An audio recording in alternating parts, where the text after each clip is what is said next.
So I am going to keep an eye on the chat.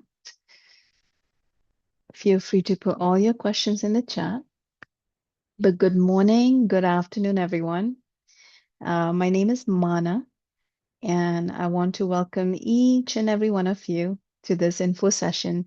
Whether you're joining us from just down the street or somewhere across the world, I want you to know how grateful I am that you've chosen this Saturday morning to be here with us. And as I mentioned to you, we kind of keep these sessions locked. So the video and the audio features are always off because we've had some interesting interesting experiences before. So, but you should be able to chat, put your questions in the chat, and I have the chat open, so I'm going to keep an eye on it. Before we begin, I would love to know a little bit about you. So if you are joining us live, would you just take a minute and in the chat, introduce yourself? Let me know where you're joining us from. And also, more importantly, why mediumship, right? What made you click register for this session? So just put that in the chat. Maybe you've had an experience that you couldn't explain, or maybe someone you love passed away. I just simply curious. And maybe you felt different, always felt different. So you don't even know why you're here. Maybe you just clicked on the wrong sign up. Whatever that is, just put that in the chat. Let's see. Dan, have we met before? When you signed up, I was like, I wonder if we've met before. Yes, did we do a reading for you, a group reading? Yes, of course. I have a good memory with names. Beautiful. Well, you're welcome. I'm glad you're here. So one of the things I kind of find fascinating is that no two people ever arrive here for the same reason, right? So some people come because they want to communicate with their loved ones in spirit. Some may be grieving, and some just want to become professional mediums. Some are therapists. I've seen it all, guys. Yeah, therapists, nurses, hospice workers, death doulas, Reiki practitioners, psychics. We have had some neurosurgeons from Italy a couple of times who are researching on the minds of mediums. So every now and then, someone joins because they accidentally clicked on the wrong link. It could be that too. Cheryl, lovely. Thank you for sharing that. Monique, beautiful, connecting with the ancestors. Yes. So before we begin talking about mediumship, I want to tell you why this work means so much to me. So people often ask me, when did I become a medium? So I've always been aware of spirit as long as I can remember. One of my earliest conscious memories happened when I was just 6 years old. And at that time, I didn't think anything unusual was happening. Okay, so to me, I didn't even have the language for it. I didn't know how to explain it to my mom. So to me, spirit was simply part of life. As I grew older, I realized that not everyone is experiencing life the way I did. And some people were fascinated. You'll always meet people who are very skeptical, right? Some are afraid. And for many years, I learned to kind of keep it to myself, quiet. Years later, life brought me into it, which was when my mom became ill with cancer. And she had cancer for 10 years, passed away about 20 something years ago. And I was the primary caregiver. And at that time, I didn't know the term death doula. I had no idea. I was 18, 17, 18, and I wasn't trained, I wasn't certified. I was simply a daughter trying to love her mother through one of the life's most sacred transitions. But looking back at that now, I realized that experience, giving care to my mom, shaped everything that followed. It affects families. To me, death is not a medical event alone. It's a profoundly human experience and it affects everyone, relationships, identity, purpose, and ultimately our understanding of life itself will be shaped by death. So that experience eventually led me into death education. And I've spent about 20 years now, 2 decades, working with individuals and families who are navigating death and dying and grief, um, and spiritual transformation. I kind of think of myself as a death doula. I am, but I'm a psychic medium, and I love to teach, I love to guide because I believe that love continues even when we miss, even when our loved ones die. That connection will often continue because consciousness lives on. And that doesn't mean every question has been answered for me. And it doesn't, but I have witnessed enough. I've sat with enough people who were transitioning, who were dying, to know that death is not the end as our culture often believes it to be. Okay, I don't believe that people accidentally find themselves in mediumship either. So usually something happens, right? People perhaps you've sensed something like Dan mentioned, or Monique, you with the awareness of your ancestors, or perhaps you lost someone you love, like Cheryl mentioned with her husband. Um, if any of that resonates, you're in very good company this Saturday morning. You're in the right place. And sometimes before our mind kind of understands it, your heart already knows, right, where to go. So I want to kind of take you through real quick mediumship and just the basic foundations of it. But I also want to clarify something. This course, it's a 12-week certification that starts at the end of August. This course is not about convincing anyone to believe anything, right? I have no interest in changing your beliefs, whether you identify as a very religious person or spiritual or skeptical, or maybe you're just simply super curious about things, you are welcome here. Okay. My role and a medium's role isn't to tell you that what to believe. Our role as mediums is to create an environment where you can explore, you can practice, you can question, and you can experience, and then decide for yourself because ultimately your experience will become your greatest teacher. Okay, so having said that, the question, what is mediumship?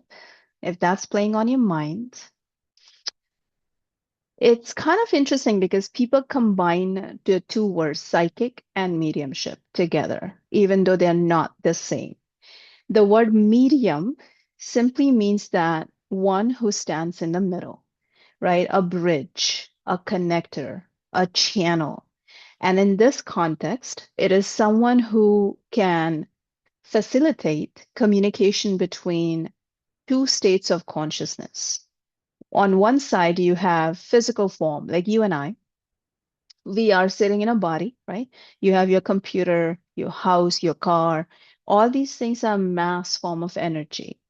And on the other side, you have the non-mass, light, right? There is what sound.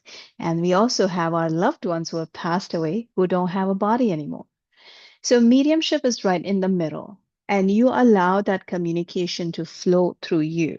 So you are in the back seat. That's how I think about it. There are mediums who think that they're driving everything. We kind of look at it differently. Okay, you want to stay in the back seat and you should allow the transitioned loved one, right, with the living family to connect and communicate. And that is so healing. That experience is amazing when you see someone able to speak with their loved one that has passed away. So that's a medium. A psychic, on the other hand, is someone who can read energies of living things. So you walk into a room and you get goosebumps on your skin. right? That's a psychic. You're picking up subtle energies that exist in the room. Or you sit down with someone and you can read through them. You can see their lies, everything. You can read their mind. That is a psychic. Okay, so psychic kind of works in the living realm, right? And a medium is a very different communication. It's a three-way communication. The medium in the middle, a living person on one end, and a dead person on the other. That's mediumship. And what's amazing is spirit never really stops speaking with us. So even if you lose a loved one, they never stop talking. We need to learn how to listen. Okay. And that's the distinction that changes everything. Throughout this 12-week journey, we are going to spend far less time on trying, forcing to get messages, and far more time on becoming a kind of person through whom clear communication can just flow. And then it doesn't matter whether it's a dead person or a living. If you can become a clearer human, you become a clearer medium. Okay, so the greatest instrument you'll ever use, whether it is for any kind of energy healing, right? It's you. It's you. So we spend a lot more time on you in this training. Um, I want to take you through some real basic elements of mediumship, and I will be keeping an eye on the chat. So if something pops up for you, feel free to put that in the chat. So one of the things that makes the level one training a little different is that we don't begin with the spirit. Okay, you may have heard that most people think that mediumship starts by learning how to communicate with dead folks. I believe that mediumship begins by understanding the instrument doing the receiving, which is you. So, in these 12 weeks, we explore four essential dimensions of human experience. The first one is the human body, then the human energy system, the human mind, and then your soul. And each one of these is going to play a very vital role in mediumship. Because imagine this for a second. If your body is exhausted, your attention will suffer, right? If your energy is scattered, if you have poor boundaries, your perception becomes inconsistent. If your mind is filled with fear, with judgment, with resentment, with constant chatter, it's really difficult to discern what belongs to you and what belongs to the spirit. So when these systems become more aligned, something beautiful begins to happen. Your confidence grows. When Monique says connecting with the ancestors, I've always felt energy. Yep, those energies will become so much more stronger. Your ability to distinguish imagination from a genuine intuition will begin to strengthen. Again, this is why I've often seen students say that, oh, mediumship one kind of changed far more. It's not just about speaking with the dead, it's really speaking with yourself, right? So it changes the way you understand yourself. Because before we learn how to communicate with some dead person out there, we need to learn how to become deeply present within ourselves. Okay. And in many ways, this is where authentic mediums begin. So the body, if you're thinking what the body entails, um, the body is basically everything that you can see and touch, the organs. Um, think about your skin, your eyes, your lips, your nose, all those things will fall under your body. One of the biggest misconceptions about mediumship is that it's all about the spirit. I actually believe it's actually about you, right? And because if your body is exhausted, if you're sick, if you've been through a surgery, if you're on um, you know, medication of some sorts that is keeping you outside of your body, if you're overwhelmed, if there's stress involved, if you're not getting enough sleep, if you're in relationships that emotionally exhaust you, if you're working, you're overworked, your workplace is toxic, all those things will change how present you are. Okay. And my ability to remain present changes depending on what's going on in my body.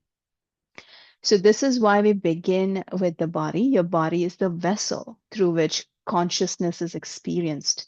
A medium can never be outside the body because if you're outside the body, you're going to miss all the symbols and the signs and the communication that comes in.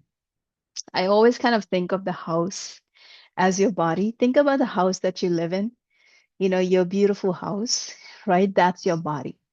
Now, if you leave the doors open and the windows open and you leave, someone else is going to be in your house, right? Someone will sleep in your bed. They may eat from your fridge. They may take a shower in your in your bathroom. And that's what happens with our bodies. We tend to leave the body because it's too complicated, right? It's too complex. We have weird feelings about our body. Maybe we don't like the body. We don't know how to stay in it. Perhaps we have trauma, abuse, whatever is going on with you. We tend to exit the body because it's so easy for us to do that. We know how to go out, come back in. When we do that, when you leave your house, the messages, the FedEx delivery is going to be missed. Okay, the UPS driver is not going to get you. So you miss all the signs and the symbols coming your way. And that's your body. You have the energy system, which is um, a, the second layer to it, which is basically beneath your physical body, but also outside of it. Some people call it the biofield. Some people like to call it the aura, right? And it consists of a lot more, though. Okay, it has 72,000 nadis in it, channels that carry your energy. It has 114 chakras, not 714, and or you can also call it human energy system. So think about, if you're taking the house as an example, think about all the wiring behind the walls, right? The electrical wiring behind the walls, that is your energy system. It allows the house to receive energy, right? The power grid is outside the house, and that never exhausts. The power grid is always going to work. It's the electrical wiring inside the dry walls that could be faulty. That there could be something going on with your chakras or your nadis or your energy system, and that can decide how you receive information, how you receive the source energy. So, if the wiring becomes damaged, lights will flicker, appliances will stop working, the power becomes inconsistent, the writing isn't visible anymore, and it influences everything. And that's why we study the energy system. Then we have what you see on the screen is also a client of mine. You're seeing their aura. And all these things can be measured now. There are machines out there simply with your fingerprints.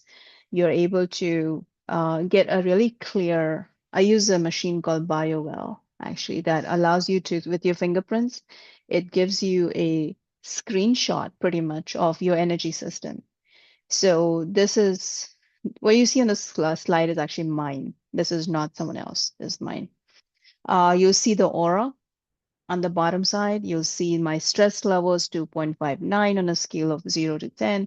These things keep changing. Okay, your chakras, your energy, so everything will change depending on what you're doing in your life. If you're in a stressful relationship or work, this is not going to look like this. Okay, there'll be rips and tears in your aura, big holes in your aura.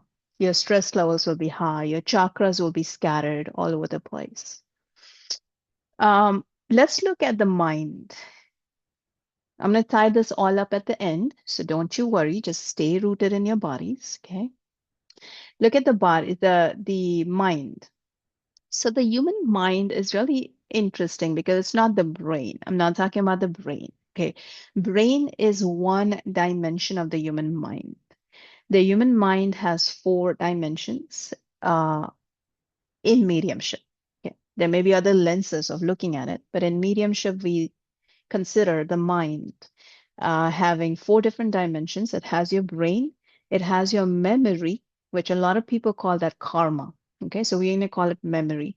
It's a giant database of everything that you ever did in all lifetimes, including this one. You have your identity, which is your ego, ahamkar, meaning how you identify. It's not who you are, it's who you think you are. I'm a woman, I'm the skin tone, this is how I speak, this is where I come from. That's your surface level identity. Right? If you ask your soul, that's not who you are. That's the role you're playing in this lifetime. And then you have your chit, meaning your higher self, your intelligence, your intuition, whatever you want to call it. Those are the four different dimensions. And mediumship, for psychic mediumship, for both psychic work and medium mystic work, the three dimensions, your brain, your memory, and your ego need to take a backseat. And the chit, your intuition, needs to be in their driver's seat. Unfortunately, for many people out there, it's the opposite. They are not they don't even know how to access intuition. Or even when they do, they have so much doubt. They don't know how to make sense of it. They don't know if it's intuition or imagination. But we need to know that as mediums, right? We need to know what is ours and what is not ours, what is the imagination, what are clear signs coming our way. So that's your mind, okay? Which is why we study the mind in mediumship. We study topics like intuition and instinct, completely different things, right? And people misuse them. They kind of use them in the same sense. They think instinct and intuition is the same thing. It's not. So we spend some time on your mind, and then comes your soul. Your soul this is interesting, okay? And sit on this for a minute. Every person has a soul. So you're born with a soul, right? You have a soul. When your soul is connected to the source, meaning when it's upwards, think about connecting to the power grid for a second. Now, if your soul is connected to the power source, you are your higher self. Okay, you're operating from a higher dimension. You may feel emotions like acceptance, love, compassion for everyone, right? Now, if the soul is living 3D, meaning if your soul is connected downwards to just the entrapment of human experiences like heavier emotions, grief, sadness, anger, resentment, all those things, then it kind of kicks you out from your higher self. Now you're just plainly living a human experience, which feels very isolated. You don't feel connected with everyone. You feel like you're too worried about your own grief. You feel disconnected from the larger source out there. So that's your soul. It's pretty much who you were before any labels, before any expectations, before programming, before success, before failure, before fear, before comparison. Who were you, right? The deeper awareness, the quiet knowing, the observer behind every thought. That's the place we are learning to reconnect with in mediumship, because that's how dead people speak with you, is through your higher self, right? So the part that is untouched by fear, the part that already exists, the part that knows it's beyond your identity, beyond your um, human 3D experience. And now I want to bring all these pieces together. So think of it like this. I love it. We use this in the death doula training. Think of the human experience in layers, right? We have a body, mind, and soul. And think of the ocean for a second. If you guys love the ocean, the surface of the ocean at the top, where you have waves and tsunami and everything, that's your body, right? The second layer where sunlight hits is your mind. And the bedrock, the base, the bottom of the ocean is your soul. It's always there, it's steady. It's the slowest moving, more ancestral, ancient piece of you. And everything else is. And we got to live all experiences. You cannot be living in one or the other, because if you are, then That is what leads to misalignment, right? So we need to be in the body, in the mind, and soul together, aligned together. Um, a person who can do this, right? Someone who can, for the most part, there will be bad days. Okay, it's not always going to be perfect. There will be days when you feel like just checked out. You don't feel like yourself, right? And that's okay. That's the human experience. But if you can live most of your life, body, mind, and soul aligned, that's when those signs, the communication that is coming from the other side, also the communication that is coming from your own higher self, your intuition, becomes clearer. Okay, there's no static. When we are not living in alignment with ourselves, that's when there's so much noise and static and it confuses us. The intuition doesn't feel as easy to access as it should be. So I want to bring these four things really quickly to you. So obviously, mediumship, let's say your body, mind, and soul is all great. You're like, Mana, you know what?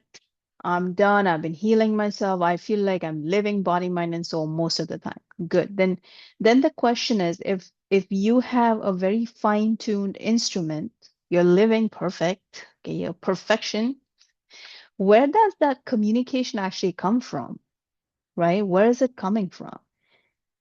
Like, were you speaking with the dead folks? What exactly is happening? So imagine the internet.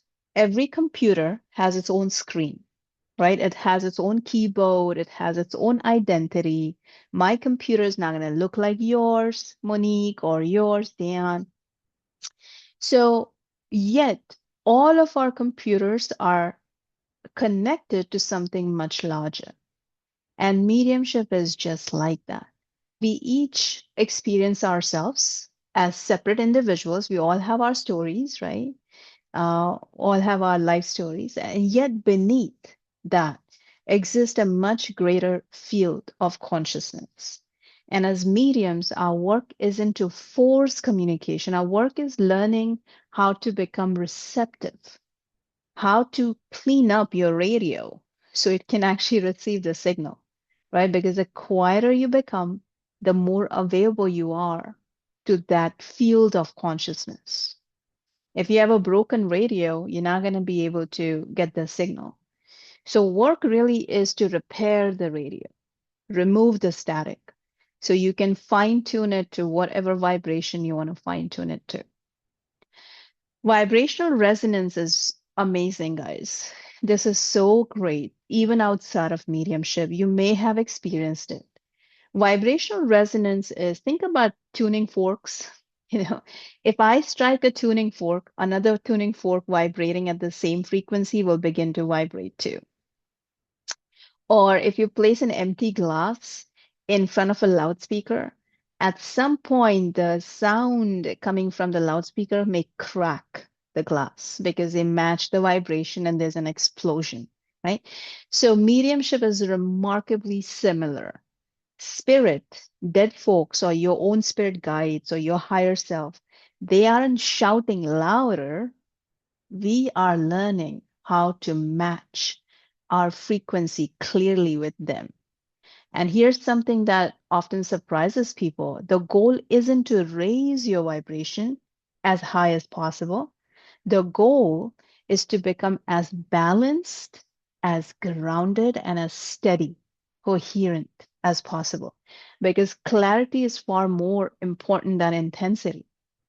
Okay. And some of the strongest mediums that I've seen, I've ever met, are also some of the calmest people you'll ever find. Like they don't feel anger. It's crazy, right? It's because they aren't dramatic. They're just deeply present. And that's all it takes. That's all, which is why mediumship or psychic work is so accessible to everyone. We are all mediums and psychics. We just need to know how to fine tune it. And then you can have a continuous relationship with your dead loved ones. Okay. Now, the pineal gland is the more trendier thing. Everyone knows about pineal gland. Um, your pineal gland is really interesting. The question is, where does all this happen? Like, let's say my body, mind, and soul is great. I'm connected to the communication. How exactly am I connecting with it? Oh, wait a minute. I have a cell phone tower that sits in my head called a pineal gland. Okay, you literally have receptors. You literally have something called a pineal gland has fascinated scientists and philosophers and mystics for thousands of years. You'll see the third eye in carvings, right?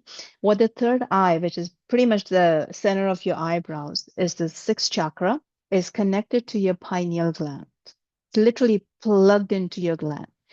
And so, one of the sessions in your level one, we actually study the pineal gland. We got to study it because that is your access to the other side. You don't need ayahuasca. You don't need anything. You don't need anything outside of your body, which is the wildest thing. Okay. You don't need to go on journeys. You don't need anything to connect to the other side because it's all in your body. We're all born with it. And once you get really good at fine tuning your pineal gland and using your body to connect, then you can do whatever you want to do, right? Then you can decide to go on journeys, you can amplify the experience. All those things should come after, not before. Because when you study mediumship, there's something really important that we realize is, you know how there are good and bad people here in the living world. Like there are lots of amazing human beings and there are lots of like, just like harmful people. Same thing is on the other side too. There are many amazing spirits, okay, on the other side, and there are many spirits who need deep healing on the other side. And then there are spirits who are just vicious, they're just harmful. So if you don't know the difference between subtle energies and you're opening yourself up to good and bad. So when people jump right into mediumistic circles or they go right into a journey to access the other side, you're opening yourself to a lot more trouble. Okay. I'm not saying it's going to happen every time. It could. So you want to know how to play with energy. You should know the difference between light, good energy, bad energy. I don't like to call it bad, but you get my point. The heavier energy and the light energy. Um, what is yours, what is not yours, right? So all those things are covered in your level one training. Um, because before Monique, I see you have deep interest with ancestors. Your mediumship level two is ancestral healing. Like this morning, we had a class, level two class, and we worked on soul contracts, right? Because your soul contracts is a direct bridge to ancestral healing. So level two mediumship, we do a lot of that. Okay, we do ancestral healing, we work on soul contracts. Level one is the foundation. You need this before you can venture into that. And 12 weeks go by fast. Now, I want to tell you what happens in those 12 weeks. Okay, and then we'll open up for some questions. What actually happens is the first thing that's going to change for you is your trust in your intuition. Okay, so if you are someone who feels like, hey, I'm good, I have intuition. It's sometimes I just don't know if it's my intuition or, if it's imagination. That changes. You stop dismissing every intuitive impression. You become curious instead of critical.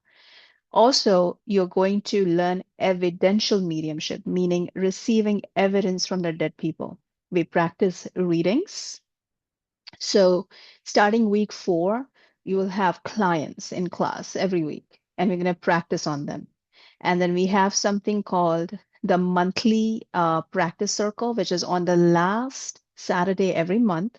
And all the students who have been with me for years, like 3, 4, 5 years, we all come together on the last Saturday every month and we practice. Okay, we practice on a client. So practice is a big deal with mediumship, which is why one of the things that we have, which is very different from other places, is once you do a course, let's say you sign up for level one, then you never have to pay again. You can just keep taking level one as many times as you want because I don't believe you can become a pro medium in 12 weeks. You need practice, you need to stay in it. And the most important thing we need as mediums is a community. There's other mediums growing with us. So once you go through the training, some of my students have done their level one like 5 years ago, and they keep reset because every class it's not set in stone, meaning it's not the same content. I do a lot of live channeling too. So a lot of this stuff is evolving with the classes. So every time you take level one, it feels different. So you're more than welcome to do it as many times as you want once you do it one time. Normally, what I've seen with people is they'll do level one mediumship and then they'll do psychic one and then they do level two, right? So they just pace it. Whatever works for you, you're the best judge of that. But all those opportunities are available, however you want to train. Um, the timeline here. So we have the next group that is starting on August 30th. Okay, it's going to be Sundays, 9 to 11 a.m. 12 weeks. I don't believe there may be a few weeks off in between, like 1 week off. When I think I'm going to either I'm in Japan or something. So it's going to be one Sunday off, but it's every Sunday. There will be mentors. So there are other pro mediums, the advanced level mediums will be redoing level one. So they will mentor you as well. So you have access to me and you will have access to other amazing mediums as well. And if you're not able to do this one, the next one will be February of next year. That'll be on Saturdays, 9 to 11. Okay. Um, Let me just stop here because I can ramble on forever about mediumship. I can talk forever about mediumship, but I want to hear from you. So let's see if anyone has any questions in the group. Any questions? Feel free to put them in the chat. I'm going to put the link to the website as well in the chat where you can. So yeah, the payment plans. Okay, we do have payment plans. If anyone if anyone needs a payment plan, all you have to do is email me. Okay, we'll set you up based off whatever you need. So it's not like a set payment plan. We will design one for you depending on your needs. Monique, is there a time limit after someone has transitioned that they can be contacted in? Such a great question. I ask my clients to wait 3 months, okay, for many reasons. Now, let's look at it. Let's say if the person who passed away died of suicide or self-inflicted death, when that happens, family really wants to connect immediately, right? Or someone died suddenly in a car accident. So what I'll do for them is I'll do a quick check-in, like a 10-minute check-in. It's not even a session. I check in to make sure that the person who has passed has transitioned. And then I ask the family to give them 3 months. Why 3 months? Because when you die, obviously you lost your body. So it's like moving to a new country, right? So you want them to have their space, their journey, and the family is grieving. So if you do a session immediately, you're so deep in your grief, it's like radio frequency. You will not understand the messages that are coming in. So if you give yourself 3 months, you are in a little bit better place, to receive the messages that are coming in. So 3 months would be a good time to connect in a wholesome way. Okay. Can we call anyone to have a conversation with, even if we have never met them and they existed thousands of years before? Yes, you can. That is ancestral healing. So when you go into ancestral healing, you are going to connect with your ancestors who may have lived 500 years before. You've never met this person, but they have deep influence on you because of epigenetics. Whatever their experiences were, shaped you. So we do explore that. Now, if there's someone outside of your family, that will fall in channeling. Okay. And so the way the school is set up, CLI is set up, your bachelor's is your psychic training. Okay. Your master's is your mediumship 1 and 2, and your PhD is channeling. Now, people skip, steps all the time. Fine. I think it should be done in that order because you're learning different things. So with channeling, you need to channel with source, right? Higher. But if you're not trained to even understand how energies work, sometimes people will channel from their deep psyche. They will channel from their fear, their belief systems. It's not helpful for you or other people. So it's a good progression. People go from mediumship one into psychic or go from psychic into mediumship. That's fine. But to do ancestral healing, you need to do at least need to study level one mediumship. There are school of thought that say the soul transitions back to the source of reincarnation when they are cremated. What are your thoughts on that? The soul transitions back. I don't have um, I don't have a particular opinion about it, but know because I've spoken with so many souls for 20 years. From what I understand, so think about the universal consciousness as the ocean of information. So when we die, we simply go back into the ocean, the same place where we come from. You can call it source, you can call it universal consciousness, you can label it differently, but you become one, right? But you do have help on the other side, which is the most beautiful thing. No one ever is isolated. The minute you die, I know there are schools of thought that think about punishment. You may go through punishment. I've rarely seen that, to be honest.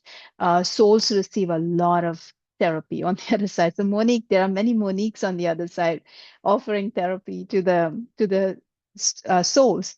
It's up to the soul whether they want to receive it or not. Just like us, right? We have amazing therapists here. It's up to us whether we actually seek the help.